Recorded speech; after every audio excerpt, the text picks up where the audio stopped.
नमस्कार मित्रांनो, श्री स्वामी समर्थ. आज मी केले आहे चटपटीत असे पुदिना फ्लेवरवाले मुरमुरे. त्यासाठी मी घेतले आहे मुरमुरे छान गरम करून घ्यायचे आहे. कुरकुरीत होईपर्यंत ते छान भाजून घ्यायचे आहे. मुरमुरे छान खमंग भाजून झाले की ते बाजूला काढून घ्यायचे. नंतर कढईमध्ये तेल टाकून त्यामध्ये थोडे शेंगदाणे घ्यायचे आणि ते छान खमंग तळून घ्यायचे.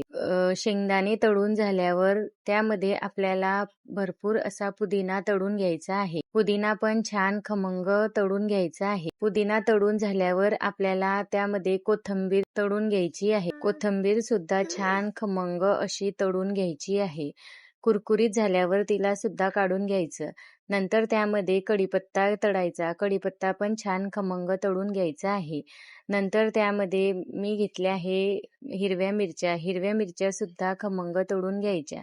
नंतर घ्यायच्या आहे थोड्याशा डाळ. नंतर मिक्सरच्या भांड्यामध्ये थोडीशी साखर, काळं मीठ, जिरे पावडर आणि थोडेसे सिट्रिक ॲसिड आणि थोडे मीठ घेऊन त्याचा मसाला तयार करून घ्यायचा आहे.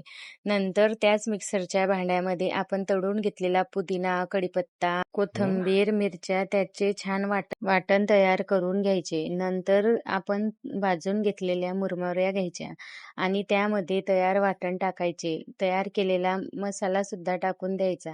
शेंगदाणे आणि डाळ्या सुद्धा टाकून द्यायच्या आणि ते छान एकत्र करून घ्यायचे. नंतर त्यामध्ये बारीक शेव टाकायचे. तयार आहे आपले कुरकुरीत असे पुदिना फ्लेवरवाले मुरमुरे. व्हिडिओ आवडल्यास लाईक, शेअर आणि सबस्क्राईब करा. बाय.